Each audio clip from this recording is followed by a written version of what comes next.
Hi, welcome to all my students. We are all know the world is facing a critical situation, and of course, we are also isolated in our homes. But we know we cannot forget our duties because all of you know that the future world is in your hands. So I request you come back to our class. That is, we have completed last two chapters. For the first two chapters, that is, one is the electric field and the other one is capacitors. And we know that in these two chapters we have discussed the steady state current. That means the current which cannot flow from one point to another. But here I'm going to start the third chapter, that is the current electricity. In current electricity, of course, the charge can move from one place to another. That's why it is called current electricity. So before starting our class, I request you to have your pen, pencil, or and your notebooks, and also you have to refer the NCERT textbook part 1 physics chapter 3, that is current electricity. Okay, all the best.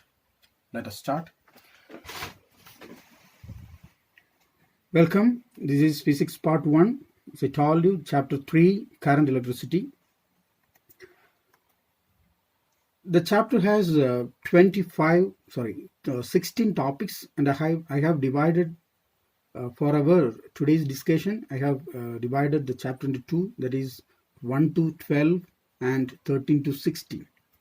So in these topics, in this video, we have to discuss electric current, conventional current, drift velocity, current density, Ohm's law, resistance, and some factors which related with the resistance, temperature dependence of resistance, color codes we are using for carbon resistors, and we have to discuss the series and parallel combination of resistors, EMF and potential difference of a cell, internal resistance of a cell, and the different combination of cells.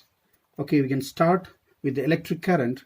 We all know the electric current is the flow of charges. Normally, I told you in current electricity, we are dealing with the current which can move from a place from one point to another. Charges in motion constitute an electric current. Such current occurs naturally in many situations. Lighting is one of the best example for that. Is a phenomenon in which charges flow from the clouds to the earth to the atmosphere, sometimes with disastrous results. The flow of charges in lighting is not steady, but in our everyday life we see many devices where charges flow in a steady manner, like water flowing smoothly in a river. Normally we are using torch lights, and the cell-driven clocks are examples of such devices which where the electric current is flowing steadily. Okay, and this is a definition for the electric current. That is, the electric current is defined as the charge flowing through any section of the conductor in 1 second. If Q is the number of charges flowing through the conductor in time t, then I is equal to Q by T. If the rate of flow of charge varies with time, so we can use the equation I is equal to dQ by dt. There are three different types of currents. The first one is steady current, which does not vary with time. So this graph A represents the steady state of current. That means steady current. Normally we are calling that current as direct current, DC. And another type of currents are varying currents, like the current varies with time. So there is no any particular period of time. Normally that current is varying with respect to time, but it is not in the periodic manner. If it is varying periodically, like this, the graph D shows the periodic variation of current. alternating current. That type of current is called the alternating current, whose magnitude varies with continuously and direction changes periodically. And this is an example of AC current, and the graph A is an example of DC current. Now, conventional current. Normally, we know that we have discussed in the previous chapters, the current normally flows from positive region to the negative region, like this, from the positive to the negative region. So that is the conventional flow of current. Normally we know that the electrons are moving from negative plate to the positive plate, but we are taking the conventional current, the direction of conventional current from the positive plate to the negative plate. So this is a definition. Conventional current is a current whose direction is along the direction of the motion of positive charge under the action of an electric field. And this is, if this is a conventional current, and the electron current is always from the negative plate to the positive plate. So there is another important concept. That concept is called the drift velocity of electrons. We have seen that, we have discussed this factor, the drift velocity, the velocity which is acquired by an electron due to the application of the external electric field. That is a previous definition. And here also we are going to define the drift velocity as the velocity with which the free electrons get drifted towards the positive terminal under the effect of the applied electric field.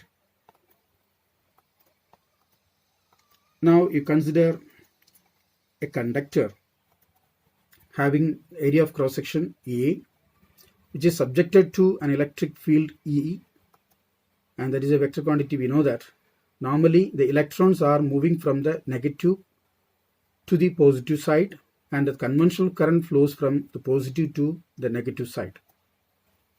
And this is a basic definition, equation for the drift velocity, that is Vd equal to A into T. So this is our basic equation, that is velocity is equal to acceleration into time. Here acceleration, we know that again acceleration is equal to force by using the Newton's second law, force equal to m into A. Therefore A is the acceleration, A is equal to F by m, and we know that according to Coulomb's law, force is equal to 1 by 4 pi epsilon 0 into Q1 Q2 by R square. And for E we have this equation, that is Q into E, or we have the basic equation, that is F is equal to Q into E or E into Q. Small e represents a charge of electron and the capital E represents the electric field. So by combining that equations, we can arrive at the expression like Vd equal to, Vd is a drift velocity, that drift velocity equal to negative of E into E, that is small e represents the charge of an electron, capital E represents the electric field, m is the mass of an electron, and T is the time of flowing of the current from one place to another. The current equation, so this is a basic equation, that is current equation, I equal to N into E into A into V into D. So this is a relationship between current and drift velocity, I equal to NEAVD, where N is the number of charges moving and E is the basic unit of charge. We know its value is 1.6 into 10 raised to minus 19 coulomb. A is the area of cross section of the conductor. Here this is the area of cross section, and this is A. And so this is a relation between the drift velocity and current. Here the current is directly proportional to the drift velocity. Current is always directly proportional to the drift velocity. That means we know that we have discussed Vd. If you increase the drift velocity by increasing E means the external electric field. If we are giving more electric field E, then that increases the drift velocity Vd. Then again, if Vd increases, current also increases.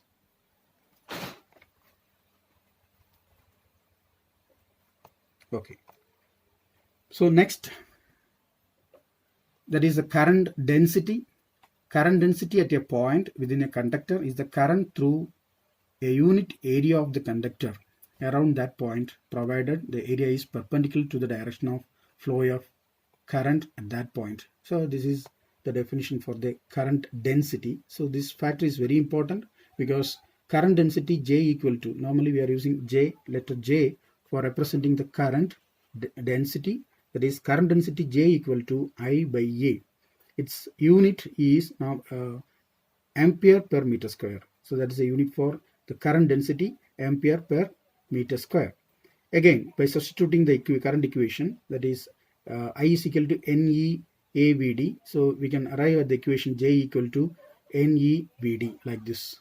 NEVD is the equation for the current density. We know that the current density is a vector quantity. We can represent the current density in vector form, that is J equal to I by A or I equal to J dot A. So this is important property, that is, this is a dot product. That's why it is like perpendicular. That means the current density, suppose you consider this is a surface, and when the current flowing through the surface, this is always perpendicular, then only you get the maximum current. Now we are moving to an important law. That law is called Ohm's law. I know all of you may be familiar with this law, that is Ohm's law. This is a statement: the electric current flowing through a conductor is directly proportional to the potential difference across the two ends of the conductor when the physical condition such as temperature, mechanical strain remains the same. So this is a normal statement of the Ohm's law, very important law. That is, the primary factor is that the current is proportional to V. That means the current is proportional to voltage. We can make the proportionality into equality by multiplying the basic constant. That constant here termed as the resistance of the conductor. So this is a normal relation between current and voltage. They are directly proportional to each other. That is, when the voltage increases, the current also increases. And from this expression, we can write like V is equal to IR, or I is equal to V by R.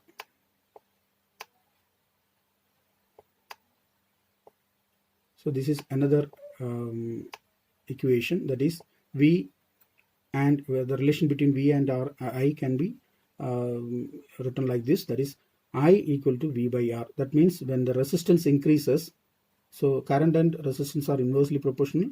When the resistance of the circuit increases, that decreases the current I.